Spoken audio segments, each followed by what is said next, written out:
Hello दोस्तों, veterans नमस्कार। मैं दीवान सिंह। मैं आपको बताना चाहूँगा कि जो निदेश गुप्ता जी ने 19/9/2025 को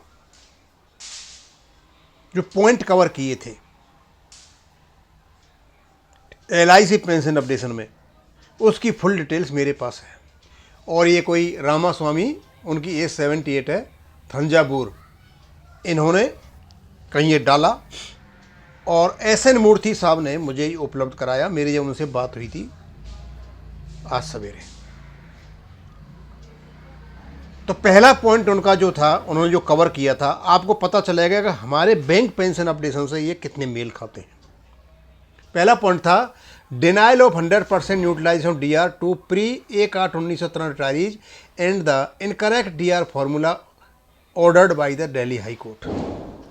पहला था कि न्यूट्रलाइजेशन 1 अगस्त 1993 से पहले को मना कर दिया गया था, और DR का जो फॉर्मूला दिया था, ऑर्डर किया था दिल्ली हाई कोर्ट ने, वो गलत था। एक चीज़, ये पेंशन अपडेशन का जो LIC केस चला, इसमें ये बात एक कवर हुई। दूसरी, rule 35 of pension rules by which pre 1987 retirees were offered pension updation based on consumer price index and later retirees were denied the said। वही दिन हमारे वाला 1900 एज पर अपेंडिक्स 1 1986 से लेके यहाँ तक ले गए, यानी 1995 से पहले वालों को तो दे दिया और बाद वालों को नहीं दिया। अब ये जो पॉइंट है, नीचे बताऊंगा कि उन्होंने कहाँ पर कवर किया। यानी हमारे पेंशन रेगुलेशन जो बने हुए बैंकों के, वो CCS रूल 1972 के आधार पर बने हुए हैं, और CCS 1970 रूल में कोई भी पेंशन अपडेशन रिवीजन का जिक्र नहीं है। केवल जिक्र आया वो 2021 में जब अमेंडमेंट हुआ था CCS रूल 1972 का। तो स्वाभाविक सी बात है, हमारे में भी क्यों होगा। उसको कवर करने के लिए रूल 56 रेजिडुअल प्रोविजन के नाम से डाल दिया गया था, तो वो उसको कवर करना चाहिए था, वो नहीं दिया। तीसरा, chairman managing directors are being allowed pension revision on every wage revision and other employees of the corporation receiving pension from the same are denied. CMD वगैरह ले रहे हैं, दूसरों को छोड़ दिया गया। एक पॉइंट कवर किया।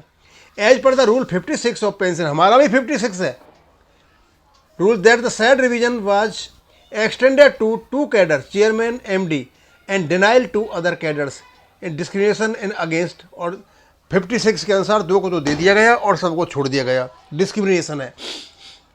LIC can't say insufficiency of funds because it is there duty. ये जबरदस्त पॉइंट मारा इन्होंने। LIC ये नहीं कह सकती कि हमारे पास फंड इनसफिशिएंस हैं, ये इनकी ड्यूटी है फंड को प्रोवाइड कराना। हमारा भी जो रेगुलेशन 12 है, रूल 12 है, उसमें स्पष्ट कहा गया है, रूल 11 में स्पष्ट कहा गया है कि जो भी शॉर्टफॉल होगा बैंकों का, उसको बैंक प्रोवाइड कराएंगे। उस वही LIC में और वही हमारा है। तो कहते सभी amount to the fund as per pension rule. Pension rules में ये कहा गया है कि जो कमी बीसी होती है वो केवल और केवल स्टेटरी बॉडीज कराएंगी। यहाँ LIC कराएगी, वहाँ बैंक कराएगी। द एक्स्ट्रा अमाउंट में भी ए ड्रॉप इन द, और ये कहा ऊँट के मुँह में जीरा है, जितना ये एक्स्ट्रा अमाउंट देंगे वो ईंट के मुँह में जीरे के बराबर है। Next, senior advocate explain about the fresh options allowed to employ to join in the pension scheme for those who did not opt for pension initially and also the recurring expenses incurred by the. ये बहुत ज़बरदस्त point उठाया गया था। यानी अकेला pension updation नहीं है। उन्होंने ये कहा कि जिन लोगों को छोड़ दिया गया पेंशन से, उन लोगों को पेंशन में लाया जाए। ये LIC का वो था। CCS pension rules 221 and rule 56 of LIC pension rules were referred. अब यहाँ ये बड़ी इंपॉर्टेंट चीज़ है। LIC का रूल 56 और CCS रूल 1972 का 2021 में अमेंडमेंट। अब ये क्या चीज़ है, क्यों बहुत से लोगों को पता नहीं है। मैंने आपको कई बार बताया कि CCS रूल 1972 में कोई भी पेंशन अपडेशन का या रिवीजन का किसी प्रकार का जिक्र नहीं है। ये केवल जिक्र हुआ है रूल 766 में, जो अमेंडमेंट हुआ था 2021 में, उसमें। और उसमें कहा गया है कि जैसे ही पे कमीशन होता है, उसका जो फायदा है वो पीछे वालों को जाएगा।